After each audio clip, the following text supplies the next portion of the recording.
ফিজিওলজির environment যদি কোনো কারণে নষ্ট হয়, একটা ব্যালেন্স যদি নষ্ট হয়ে যায়, তখনই আমাদের স্টাইলটা যদি চেঞ্জ হয়ে যায়, তখনই প্রেশারের আসার সম্ভাবনা কয়েক গুণ বেড়ে যায়।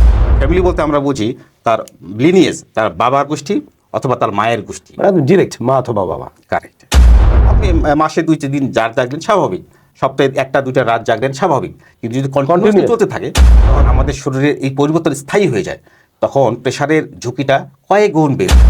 আলটিমেটলি যদি দীর্ঘ মেয়াদে এটা চলতে থাকে, দেখবেন যে 2, 4, 5, 10 বছরের ভেতরেই তার প্রেশার চলে আসবে। ভালোভাবে না হলে তার যে প্রেশার কাম ডাউন হবে না, প্রেশার সাস্টেইন করতে থাকবে, করতে করতে কোনো এক সময় দেখবেন যে এটা সাস্টেইন হয়ে যায়, প্রেশারের দিকে চলে যেতে পারে।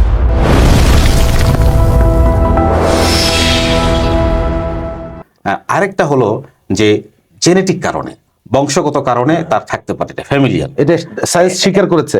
অবশ্যই, এটা প্রমাণিত এগুলো। আচ্ছা আচ্ছা আচ্ছা। দেখবেন যে যার ফ্যামিলিয়াল হাইপারটেনশন না কারো কারো আছে, ফ্যামিলিতে ব্যাকগ্রাউন্ড, তার ফ্যামিলি আছে। ফ্যামিলি বলতে আমরা বুঝি তার লিনিয়েজ, তার বাবার গোষ্ঠী অথবা তার মায়ের গোষ্ঠী, ডিরেক্ট মা অথবা বাবা। কারেক্ট। এই যে আপনি একটা জিনিস শুরু করেছিলেন, প্লিজ এটা একটু আবার বলবেন। লাইফ স্টাইল নিয়ে বলতেছিলেন। জি জি। লাইফ স্টাইলের ভিতরে আসলে কোনটা এই ডিজিজের জন্য অনুকূল বা প্রতিকূল, এই সেক্টরটা যদি একটু প্লিজ বলতেন। শিওর।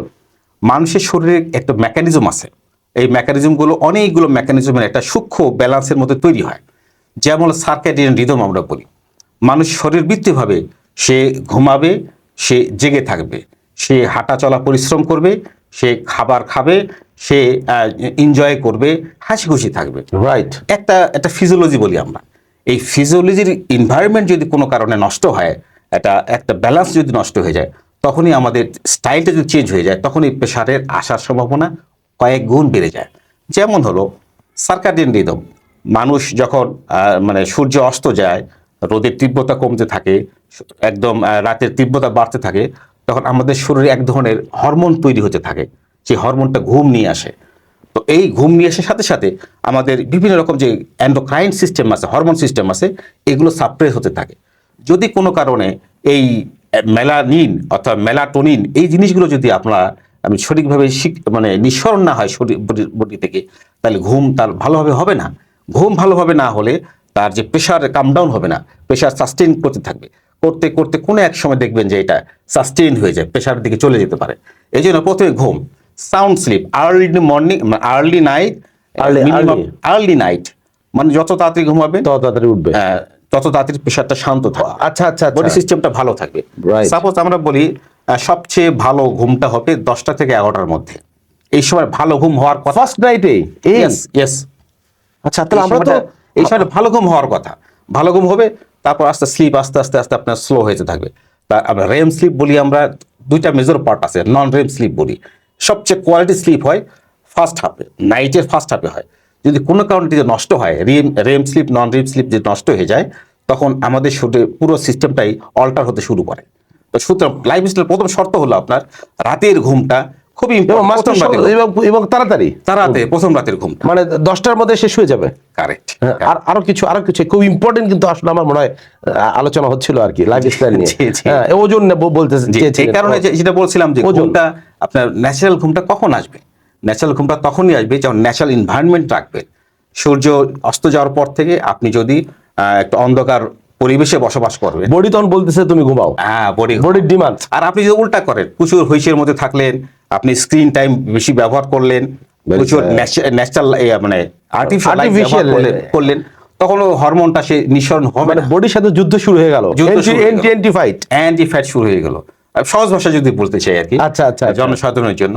তখন আস্তে আস্তে এটা দীর্ঘমেয়াদী থাকে, এটা আপনি মাসে 2 দিন জাগলেন স্বাভাবিক, সপ্তাহে 1-2টা রাত জাগলেন স্বাভাবিক, কিন্তু যদি কন্টিনিউয়াসলি চলতে থাকে, তখন আমাদের শরীরে এই পরিবর্তন স্থায়ী হয়ে যায়, তখন প্রেশারের ঝুঁকিটা কয়েক গুণ বেড়ে যায়। আলটিমেটলি যদি দীর্ঘ মেয়াদে এটা চলতে থাকে, দেখবেন যে 2, 4, 5, 10 বছরের ভেতরেই তার প্রেশার চলে আসবে। যদি তার ফ্যামিলিতে কারো প্রেশার নেই, তার প্রেশার আসতে মানে সে নিজেই বাসা বাঁধালো আর কি। আমরা চমৎকার একটা পয়েন্ট পেয়েছি।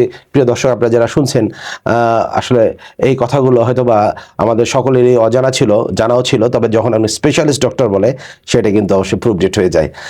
আমরা আরো কিছু আসলে কারণ জানতে চাই। আপনি বলেছিলেন যে ওয়েটের বিষয়টা, প্লিজ, খাদ্যাভ্যাস, ওয়েট। আরেকটা হলো যে আমাদের ওজন মাপার অভ্যাস করা উচিত।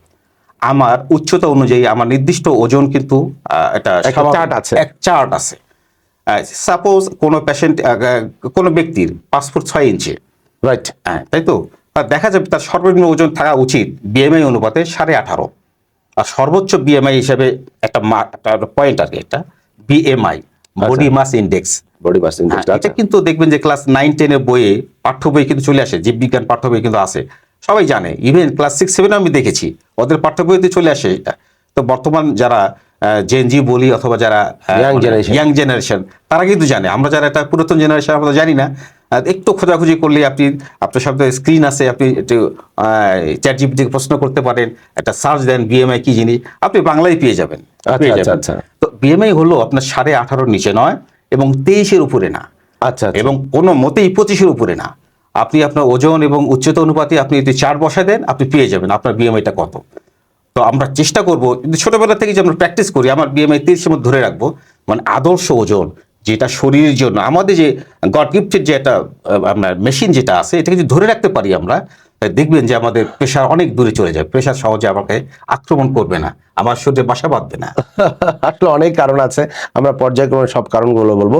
আসলে সব ডাক্তাররাই কিন্তু তার জায়গা থেকে একজন মানুষ, আমরা সবাই কিন্তু মানুষ, দিন শেষে সবারই মৃত্যু হবে বা আল্লাহ তাআলা যখন হুকুম হয়ে যাবে, কিন্তু আসলে তার জায়গা থেকে প্রত্যেকটা মানুষ কিন্তু ভালো কাজ করার চেষ্টা করে। তো একটা বিষয় একটু জানানো দরকার, ডক্টর জয়নাল আবেদিন জুয়েল, তার বাসা গোবিন্দগঞ্জ, এবং আমরা দেখেছি যে আসলে সে ডাক্তারি পড়ার পর থেকেই তার প্র্যাকটিস বলা যেতে পারে, অথবা সেবায় যদি আমরা বলি, এটা কিন্তু গোবিন্দগঞ্জ সে দিয়ে যায়। এখানে স্থানীয় একটা ডায়াগনোস্টিক সেন্টার, এবং তার বাসায় সে দীর্ঘ কয়েক বছর, মনে হয় যুগ হবে না? হ্যাঁ অবশ্যই, সেটা 2008 সাল থেকে আমি আছি, অনেক লম্বা সময় থেকে। প্রোগ্রামের মাঝে আমরা একটু মেসেজ দিয়ে দিলাম, অনেক পেশেন্ট আছে ডক্টর জয়নাল আবেদিন জুয়েলের অনেক পেশেন্ট গোবিন্দগঞ্জে আছে।